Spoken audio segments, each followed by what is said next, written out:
Hey y'all, Sam the Midwest Handyman. We don't do this weekly, but I'll say every day is my favorite day of the week. So it's my favorite day of the week. Today we're going to go ahead and pull our flowers and prepare them to dry them out. I realized the other dried flowers in politics was not going up on this channel. It will be now.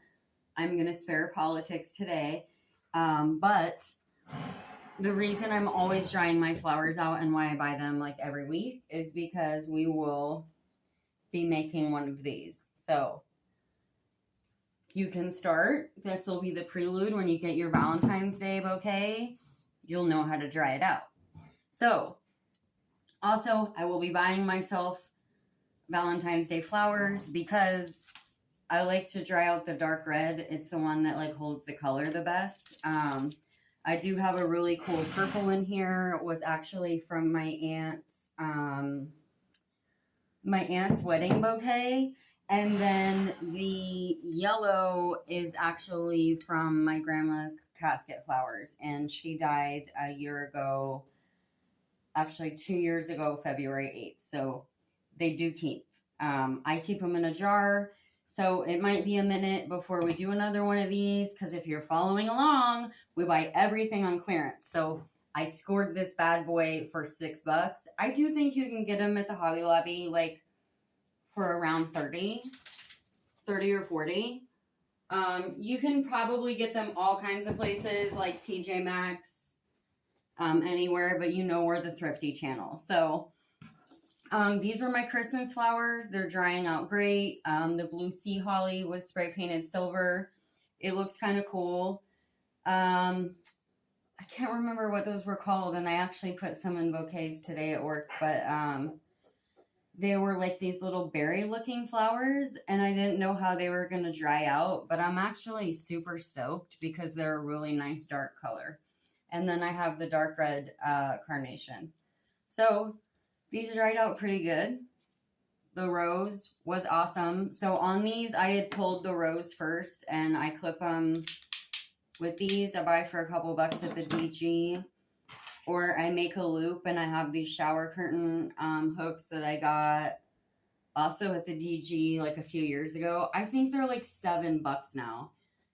When I first started buying them for my boutique years ago, they were like $2. So yeah, we're on to you there, inflation. You're going to tell me that those really cost that much more to produce? I don't think so. I think gas prices for yachts went up. I said what I said. That was your politics for the day. Moving on. You can fight inflation by planting a garden in your backyard.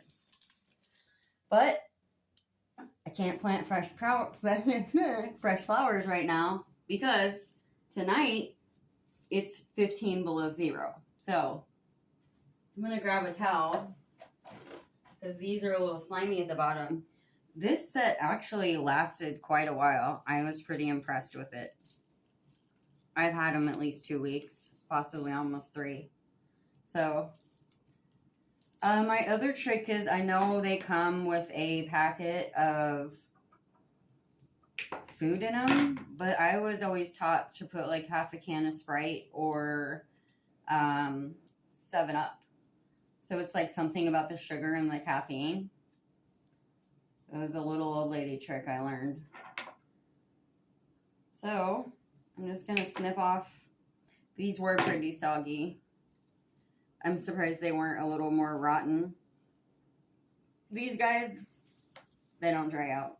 So you can go ahead and get rid of them. It's funny, the moment I sat it down, they all fell off. And I was thinking as they were in the jar how impressed I was they were still standing. So I'll go ahead. But the reason why I want to go ahead and pull them is because my Dahlia is dropping. And I want to go ahead and get it turned upside down. So when it dries and crisps, it will have a nice shape to it. So I usually pull most of the leaves off of mine, because if you do bump them, they're just going to go anyways. Okay, so I just kind of group all these together. I might shorten that one a bit so that it's not, you know what, I'm going to separate these. Actually, what I'm going to do today, like I did with my rose, is my big, beautiful one. Sometimes I hang that separate on its own. Sometimes I'll even pull these out first and keep the rest of them going. Like I did with that rose, because I wanted to keep it before it flopped over. So I went ahead, and it was even starting to get floppy when I pulled it, but I went ahead and hung it upside down and dried it, and it's crisped right back up. I am really talking with a lisp today. So anyways, I'm going to set this off to the side carefully, and I am just going to hang it back up for safekeeping, because I will want to use that in my jar when we go to do a new jar. So I might stagger these a little bit, just so when they're drying out, they're not like misshaping each other. Okay, nothing special. I'm just going to tie a piece of twine around it, and I leave like a loop. Like I'll make the bow tie, tie it in a knot, and then hang it up like that. So that's it. I'm going to leave it short and sweet, and enjoy your Valentine's Day. Do please dry out your flowers. Again, when you do have them hanging up, if you get some mold on the ends, if you don't clip enough off the ends, you may get it anyways, but that's why I always go ahead and cut the soggy off that's been in the water. And I never fill my vase very full.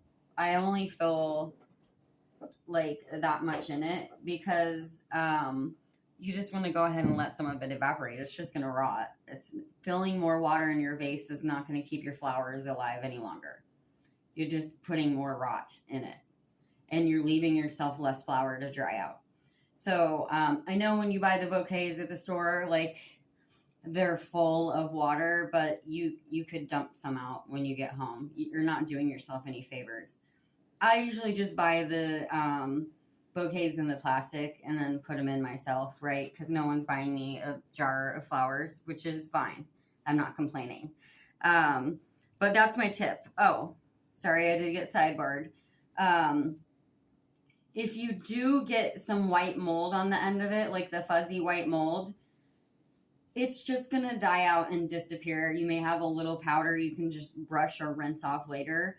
But once the plant dies, the mold has nothing to eat. So the mold will go ahead and die or dissipate, or whatever the technical science term is. So just a heads up, if you do get a little bit of white mold, don't panic. You know, don't lick it or like, you know, really breathe it in or anything. But it was on the other channel that I had busted open some. I didn't realize they had a fuzzy mold on the inside. They were habaneros.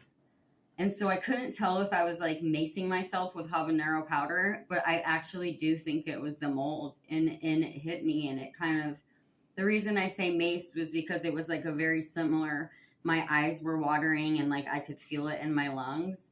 So I still don't know either way if I maced myself with habaneros or if it was the mold. So that's just funny, and I had to share it. So anywho, best of luck. Do keep your flowers.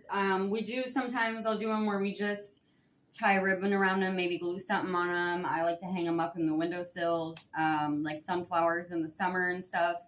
But a great way is to just go ahead and dry them out, and then you'll have them, because later we're going to do a ton of dried flower crafts.